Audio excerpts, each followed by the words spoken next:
This isn't to pass judgment on whether or not people like or don't like pornography. That's an ethical discussion, and it's a moral discussion that has to be decided for each individual by virtue of age, etc.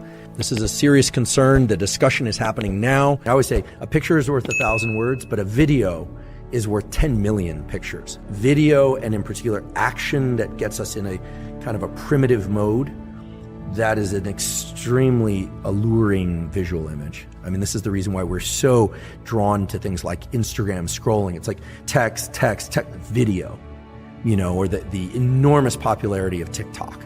It's video. So yes, indeed, many people are addicted to pornography. And yes, indeed, many people who regularly indulge in pornography experience challenges in real-world romantic interactions. Fear of being discovered and the shame that they have around their obsessions and compulsions. Along the lines of how dopamine and dopamine schedules and our perception of things can shape the way that we experience things as pleasurable or not.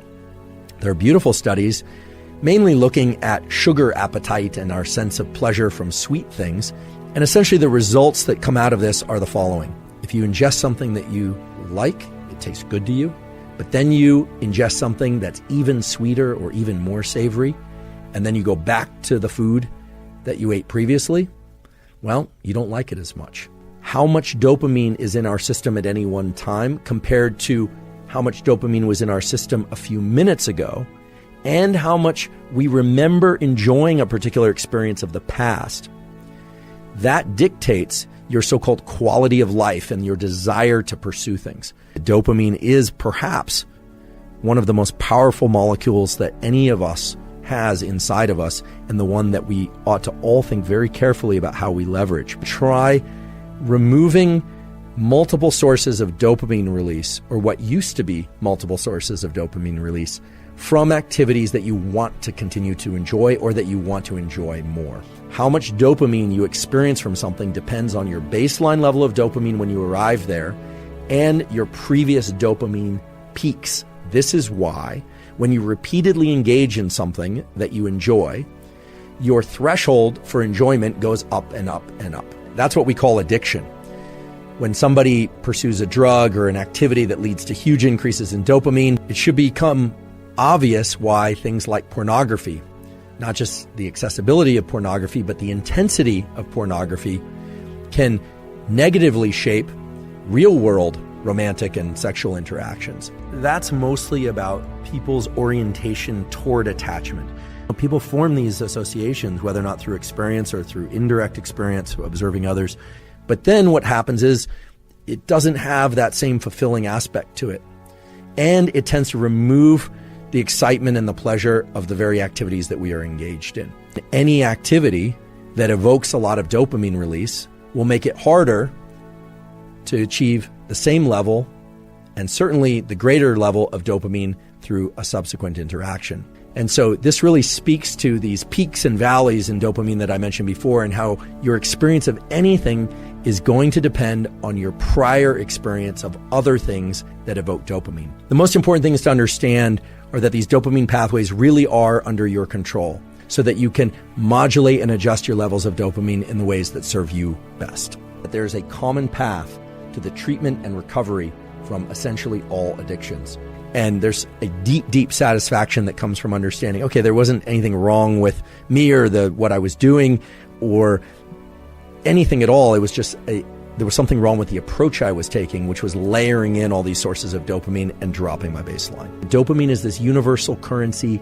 It establishes value based on not just what you're experiencing in the moment, but what you experienced in the days and minutes before. What ends up happening is the amount of dopamine that's released over time goes down and down and down and down. And then people, again, are back to this thing where, they're scrolling internet porn 8, 9, 10 times or hours a day, and then they're wondering why this isn't effective for them anymore, whereas it was before. So you can imagine that these dopamine circuits can be used to more successfully navigate a number of different things.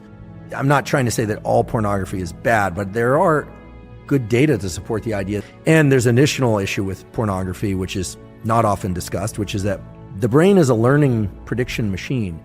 If your brain learns to be aroused by watching other people have sex, it is not necessarily going to carry over to the ability to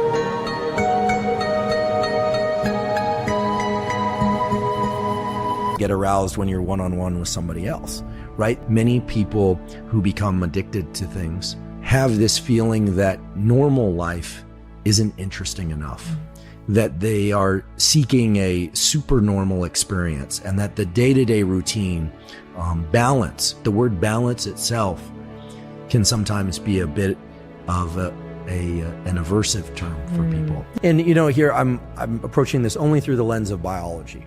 But the idea here is that, I'm not saying pornography as a stimulus is bad or good. What I'm saying is in its availability and its extreme forms, it's a very potent stimulus, and very potent stimuli of any kind. Those set a threshold for dopamine release. The higher the dopamine peak, the bigger the drop afterwards. And it's not that you drop to baseline, you drop below baseline. When people are pursuing dopamine peaks over and over and over, and they aren't getting them, typically it's because they've been pursuing that activity far too often. With each repetition of a habit, small changes occur in the cognitive and neural mechanisms associated with procedural memory. Habits are things that our nervous system learned, but not always consciously. Sometimes we develop habits that we're not even aware of until they become a problem. Many people think that habits are just like reflexes, but pure reflexes are things like the eye blink reflex. Something comes toward your eye and you don't want it to get in your eye, you'll blink. Those aren't habits. Those are what we call hardwired reflexes. It's estimated that up to 70% of our waking behavior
is made up of habitual behavior.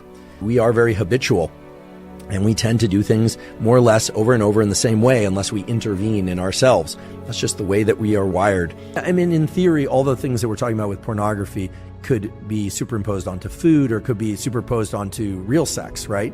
That one also has to be cautious there. There may be some nuance, but that they're sort of a core set of processes. The more time away from something, the more positively reinforcing it will be when you return. So the take-home message there is quite simple. Pursue quality, healthy social interactions. The underlying neurobiological mechanisms you now understand. So I hope both with the mechanisms that you now have in hand, plus some of the tools to tap into the dopaminergic system, that you'll feel that you have more control over your dopamine system